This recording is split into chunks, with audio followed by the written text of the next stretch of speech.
Hey, it's your girl D-Trap or LA Sugar calling. I'm just checking in with you. It's my third video blog here, and I'm excited about this. Let's see. Let me start by saying that I did eventually weigh myself and got the proper weight.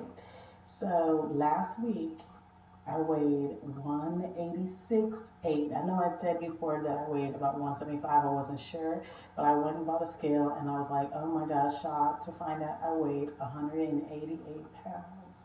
Um, and I mean, excuse me, 186 pounds and 186.8. I weighed myself this morning, which I will weigh once a week, as I said. I am down to 186.2. So even though it's not a whole pound, it is still 6 ounces that are off, and that means I'm going south. So I am learning to celebrate even the small victories. That is a huge thing. Celebrate the small victories, and don't put down like, oh man, I didn't get that. That's not the point. The point is I got something off because I changed my eating and how I was eating and how much I was eating. So that's a fantastic thing. I'm still working on adjusting the eating situation, and I will continue to do that. The other thing is there's been a lot of painful things that have happened this week, a lot of stress, I should say. And one thing I have to cover and pay attention to is I emotional eat. How many of you out there who probably emotional eat? I'm sure I'm not the only person. I know that for sure. But it's something that it is a true mental issue, and you have to tackle it. Once I figured out that is one of the main things that I do, and I have to figure out the way to change that. So instead of when I'm stressed about something, instead of going for something to put in my mouth, I need to find something to do that will be positive for my body versus add more stress. Because gaining weight means I add that much more stress because it makes me lose my mind. Um, but you have to always start with at least discovery, knowing that you did this and owning the fact that this is what you do. My wonderful trainer, the fabulous and amazing Nadine Velazar, talked to me and she was just like, look, you are self-sabotaging is another thing we discovered. You're self-sabotaging.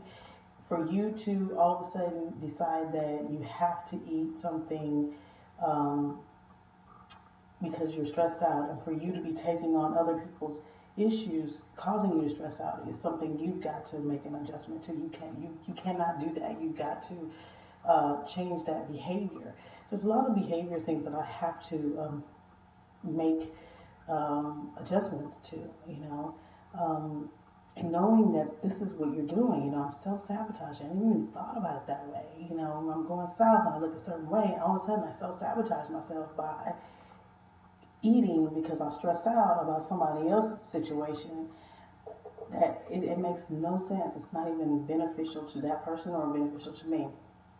Starting to see my head shine. Remember we talked about this? It's called perimenopause. And it's hot as all sin up in this joint. So these lights, you can see if I can get a little air going on in here.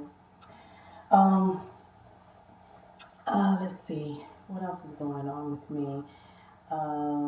Working hard. I landed a show, so I'm going to be doing a play, which I'm so blessed to be doing. It'll be my debut in this town that I live in, this city in Dallas, Texas, at this point. And I hope, because the show opens late June, that I will have lost a few pounds just so I can feel better on stage and what I'm doing and what I'm bringing to the table. I gotta open this more. I'm sorry. Y'all forgive me. Forgive a sister.